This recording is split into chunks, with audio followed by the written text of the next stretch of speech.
Bismillahirrahmanirrahim. Assalamualaikum warahmatullahi wabarakatuh.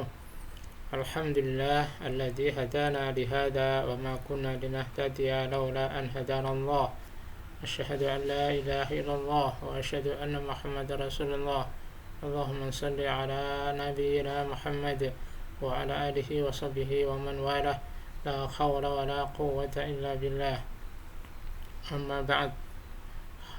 Kaum muslimin yang dirahmati Allah Subhanahu wa taala, mari kita terus berusaha meningkatkan dan menguatkan keimanan kita kepada Allah Subhanahu wa taala, meningkatkan ketakwaan kita kepada Allah Subhanahu wa taala, karena yakinlah bahwa ketakwaan itulah bekal satu-satunya yang bisa menjaga kehidupan kita secara lebih lurus, dan ketakwaan itulah yang bisa menyelamatkan kita dari berbagai permasalahan kehidupan kita dan keselamatan kita di akhirat. Allah Subhanahu wa taala terus mengingatkan kita agar kita terus bertakwa kepadanya dengan sesungguh-sungguhnya, di mana Allah berfirman, ya ayyuhalladzina amanu taqullaha haqqa tuqatihi wa la tamutunna illa wa antum muslimun. Wahai orang-orang yang beriman, bertakwalah kalian kepada Allah dengan sebenar-benarnya takwa. Jangan sampai kalian mati kecuali kalian dalam keadaan muslim yang tunduk patuh berserah diri kepadanya. Rasulullah juga mengingatkan dengan sabdanya, ittaqillaha haitsuma kunta.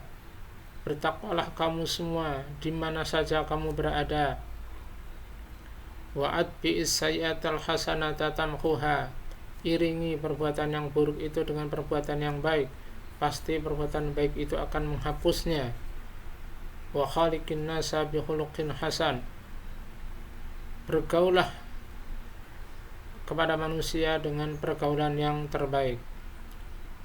Kaum muslimin yang dirahmati Allah Subhanahu wa taala, kali ini kita akan membahas hadis kitab Riyadhus Shalihin di bab 54, yaitu fadlul buka min khasyatillahi wa syauqan ilaih. Keutamaan orang yang bisa menangis karena takut kepada Allah dan rindu kepadanya. Kaum muslimin yang dirahmati Allah SWT, yang pasti Rasulullah bersabda, ada dua tetesan yang insya Allah ini lebih dicintai oleh Allah. Rasulullah bersabda, laisa syai'un ahabbu ilallahi min qatratain wa atharain. Qatratu dumu'in min khasyatillah. Yang pertama adalah tetesan air mata karena takut kepada Allah, dan yang kedua adalah qatratu dumu'in fi sabilillah, qatratu damin fi sabilillah, yaitu tetesan darah di jalan Allah Subhanahu wa taala.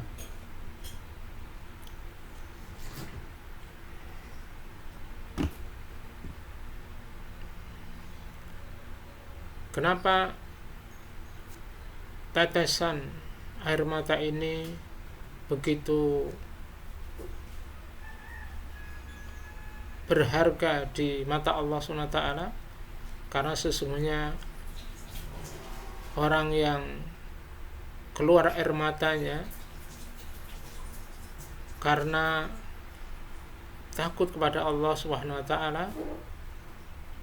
atau mungkin karena rindu kepada Allah SWT, karena bangga atas karunia yang Allah berikan kepadanya, yang menunjukkan keharuan, adalah gambaran dari keimanan seseorang, menunjukkan kecintaan yang begitu besar kepada Allah Subhanahu wa taala. Makanya tetesan ini adalah tetesan yang begitu berharga bahkan begitu mulia di sisi Allah SWT. Bahkan tetesan air mata ini bisa menghalangi seseorang dari neraka, sebagaimana Rasulullah sabdakan, la yaliju an-nara rajulun baka min khasyatillah. Seseorang yang menangis karena Allah SWT, karena takut kepada Allah SWT, maka dia tidak akan masuk neraka. Jadi tetesan ini, air mata inilah yang sesungguhnya menghalangi dia untuk bisa masuk neraka. Masya Allah, ini sebuah fadilah, karunia yang besar dari Allah SWT. Dan rasa-rasanya mustahil orang yang bisa menangis karena takut kepada Allah bisa masuk neraka. Saking mustahilnya sehingga Rasulullah mengumpamakan seperti mustahilnya, tidak mungkinnya ada susu yang telah dihisap oleh seorang bayi kembali lagi ke tempatnya. Rasulullah mengatakan hatta ya'uda al-laban bidhar.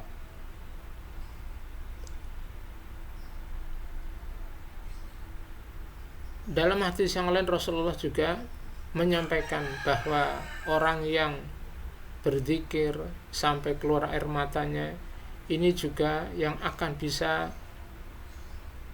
mendatangkan karunia Allah yang lain, yaitu bahwa orang yang mengeluarkan air mata ini akan mendapatkan perlindungan khusus di hari kiamat nanti, sebagaimana hadis yang pernah kita bicarakan. Dalam riwayat yang lain disebutkan, ya, yang diriwayatkan oleh Imam Muslim dan yang lainnya, di mana Rasulullah bersabda ada 7 golongan yang insya Allah di padang mahsyar nanti akan mendapatkan perlindungan dari Allah, ya, di saat tidak ada perlindungan, naungan, kecuali hanya perlindungan ataupun naungan Allah SWT. Di antaranya adalah dari 7 golongan itu adalah rajulun dzakarallaha khaliyan fafadat ainah, yaitu seseorang yang dia berzikir kepada Allah, menyebut nama-nama Allah, menyebut Allah, ingat kepada Allah, ya, begitu khusyuk mendalam, begitu merasakan sekali kehadiran Allah, sehingga fafadat ainah, kedua matanya mengeluarkan air mata. Air mata inilah yang sesungguhnya kemudian membuat Allah melindungi dia, ya, di saat tidak ada perlindungan ataupun naungan kecuali naungan Allah SWT. Memang ini tidak mudah untuk bisa dilakukan oleh siapapun, karena sesungguhnya ini adalah bagian dari karunia Allah SWT yang diberikan kepada orang-orang yang memang terbiasa bagaimana mereka membentuk dirinya, membentuk jiwanya dan hatinya, mentalnya untuk selalu takut kepada Allah SWT. Dan tentu ini adalah bagian dari buah keimanan yang mendalam kepada Allah SWT. Makanya kalau di bab 54 ini adalah, kalau kita lihat urutannya, adalah bab-bab sebelumnya adalah bab takut kepada Allah SWT. Setelah itu adalah bab ar-roja. Maka orang-orang yang takut adalah orang yang nampaknya insya Allah ya bisa menangis karena Allah SWT. Tidak setiap tangisan itu menjadi istimewa di sisi Allah SWT. Mungkin banyak orang menangis, ya, terkait dengan urusan-urusan dunia. Tentu itu bukan sesuatu yang tercela, tetapi di mata Allah adalah tetesan keluar air mata yang tidak ada nilainya. Mungkin seseorang menangis apakah karena kesulitan hidupnya lalu tidak mengadukan kepada Allah SWT, atau mungkin bahkan disakiti oleh orang dan hal-hal sebab-sebab yang lain yang itu tentu bukan karena takut kepada Allah SWT atau berbangga terharu kepada Allah SWT. Rasulullah dan para sahabat adalah orang-orang yang begitu mudah menangis karena Allah SWT.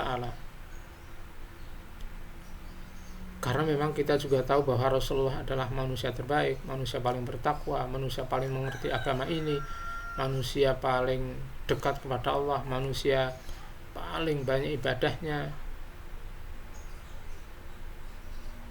Sehingga begitulah sesungguhnya jiwa Rasulullah yang begitu mudah menangis.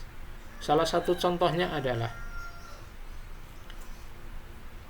diriwayatkan dari Ibnu Mas'ud radhiyallahu anhu. Beliau Ibnu Mas'ud menyampaikan, qala li an-nabiy sallallahu alaihi wasallam. Nabi sallallahu alaihi wasallam telah memerintahkan kepadaku, ya Ibnu Mas'ud, iqra' alayya al-Qur'an.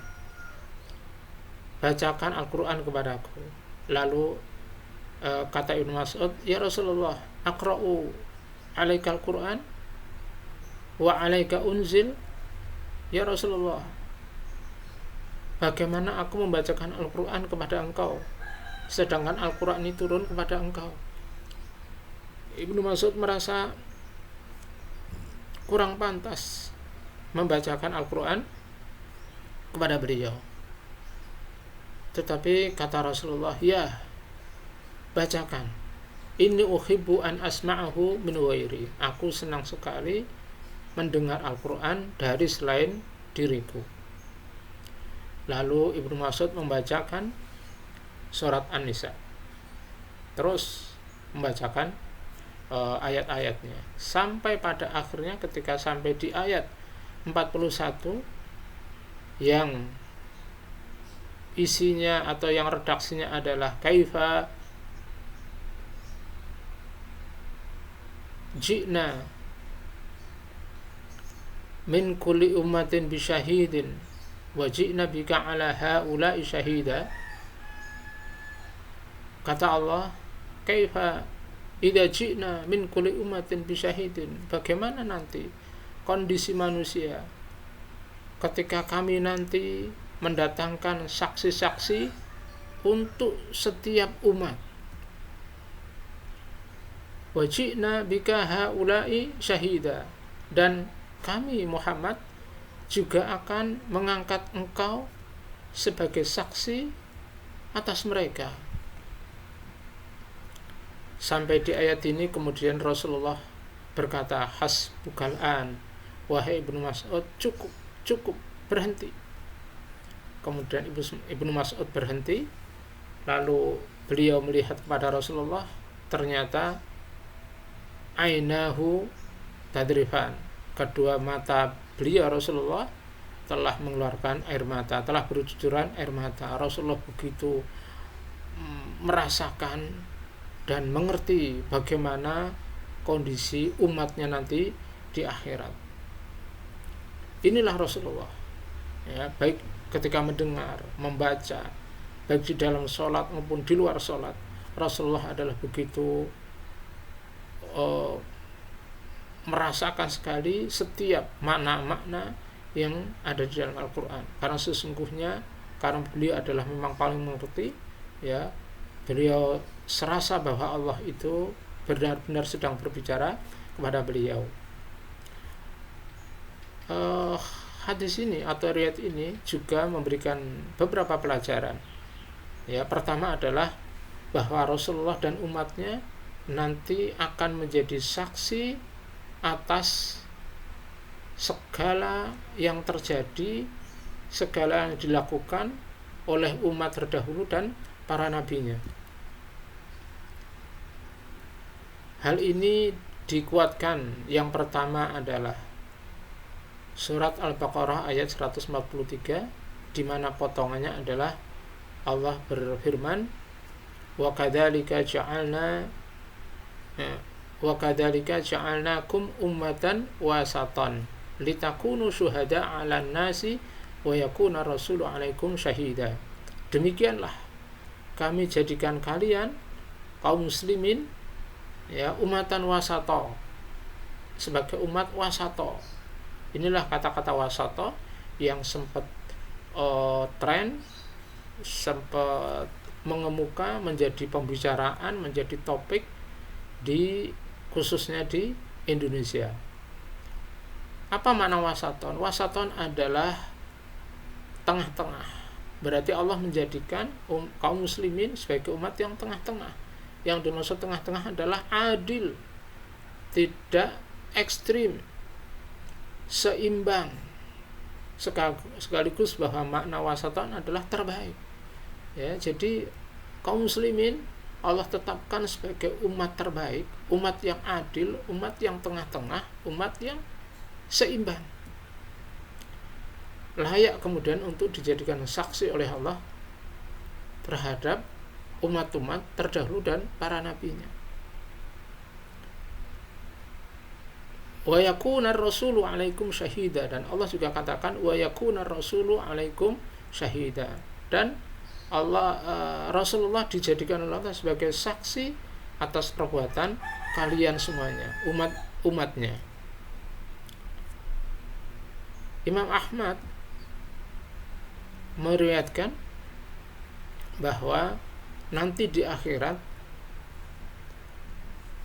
ketika dikumpulkan semuanya, kemudian ada nabi didatangkan dengan satu atau dua pengikutnya, ada nabi yang didatangkan dengan sedikit lebih banyak umatnya, dan ada nabi yang kemudian terbanyak umatnya, yaitu Rasulullah.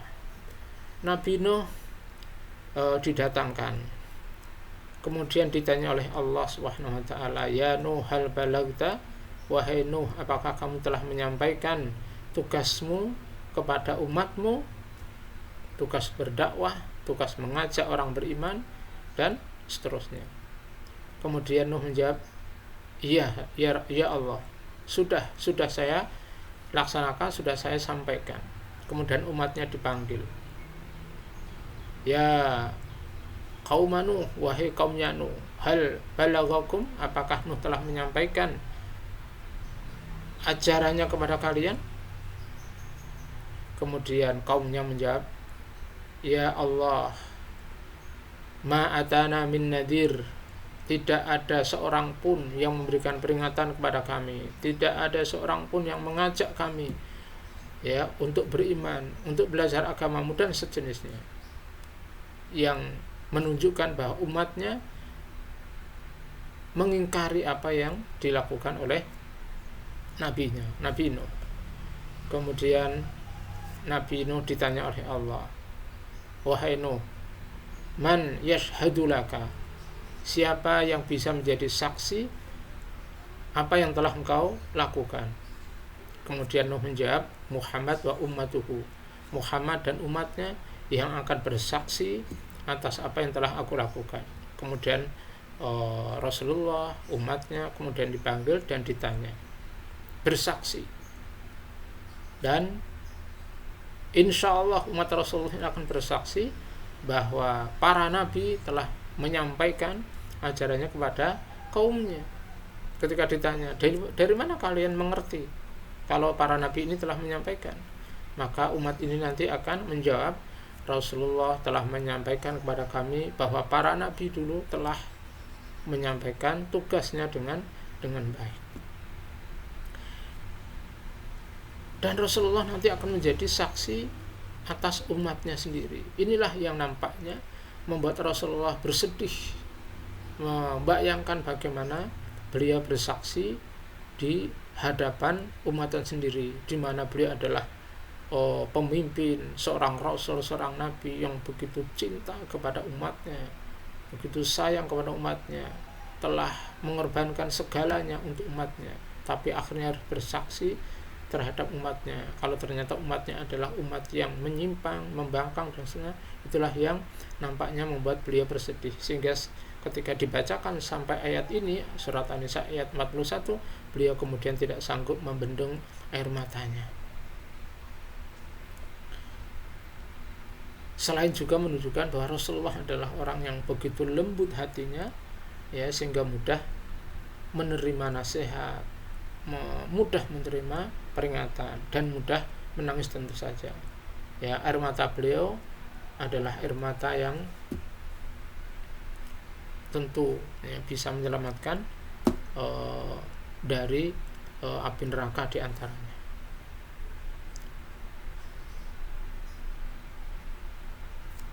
Lalu bagaimana dengan para sahabat? Ya, bahwa mereka juga sesungguhnya orang-orang yang sangat mudah mengeluarkan air mata karena Allah Subhanahu wa taala.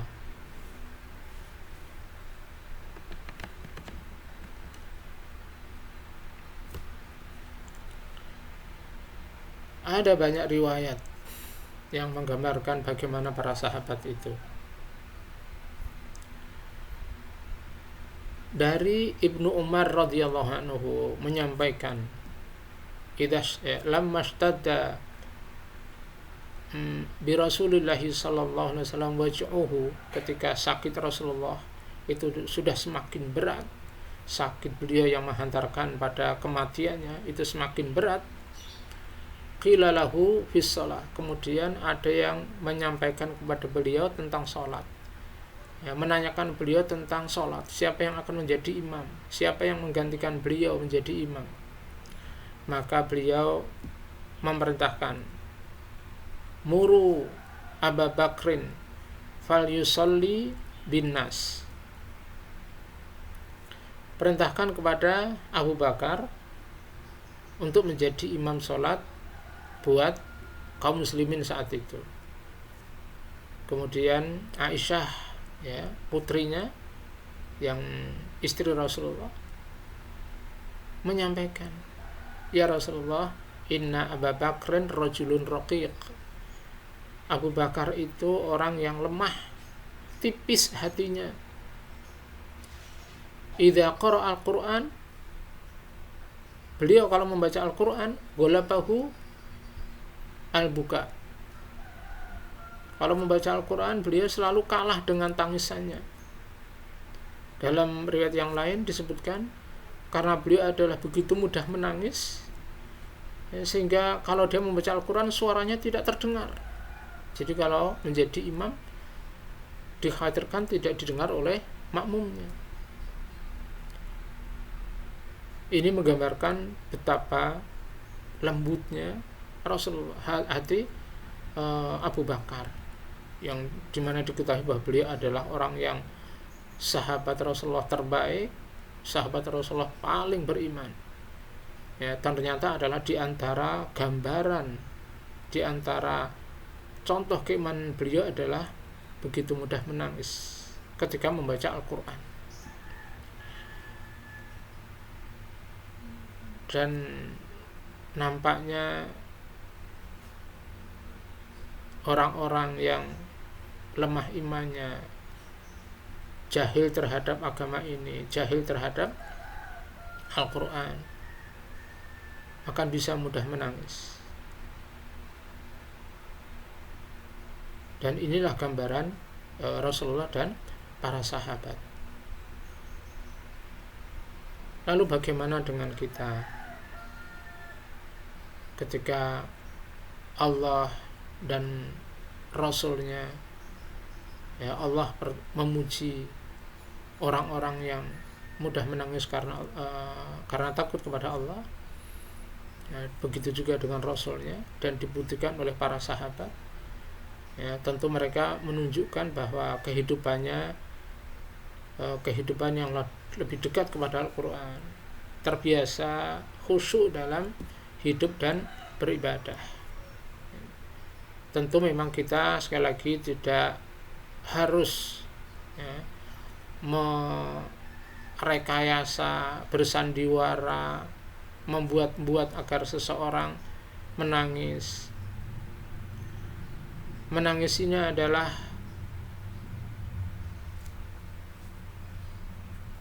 sesuatu yang sifatnya otomatis ataupun buah dari apa yang dirasakan oleh seseorang. Maka yang penting bagi kita adalah bukan hanya menangisnya, tapi adalah bagaimana kesungguhan kita dalam beribadah, dalam berdoa, dalam berzikir, berusaha khusyuk, ya perkara kemudian kita bisa menangis apa tidak, ya itu adalah bagian dari karunia Allah SWT. Karena tidak semua orang memang benar-benar begitu mudah menangis.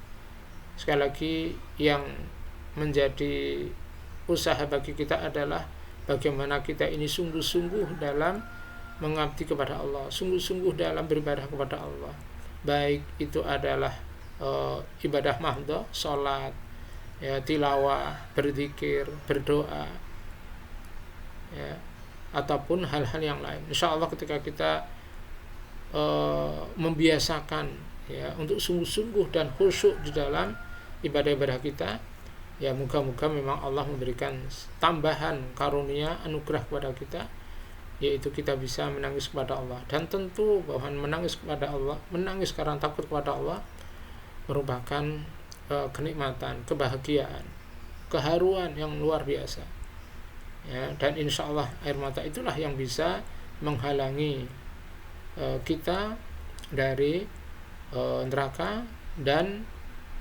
membuat Allah akan melindungi kita pada saat tidak ada perlindungan ataupun naungan kecuali naungan Allah SWT.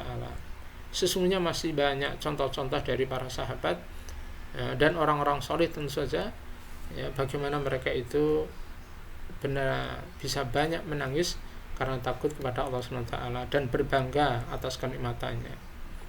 Ya, kita bisa menangis bagaimana ketika, ya, melihat diri kita yang begitu masih jahil, banyak dosanya, ya, kita ini begitu hina di hadapan Allah SWT, kita begitu bergantung nasib kita kepada Allah SWT. Takutnya kita bagaimana kalau Allah itu kemudian tidak menyelamatkan kita, dan itu sudah kita sampaikan di bab al-khauf sebelumnya. Nah, kita juga hendaklah, ya, punya ghirah yang besar ketika agama Allah ini mungkin didolimi, dinista, direndahkan oleh orang-orang kafir, dan kita nampaknya bisa menangis ketika ternyata kita ini belum bisa menunjukkan seorang muslim yang terbaik, seorang muslim yang lebih sungguh-sungguh dalam mengamalkan agamanya. Dan sementara pembahasan kita terkait dengan bab ke-54 sampai di sini, semoga ini menjadi sedikit tambahan peringatan ataupun nasihat untuk kita semuanya. Aqulu qouli hadza wa astaghfirullah li wa lakum. Wassalamualaikum warahmatullahi wabarakatuh.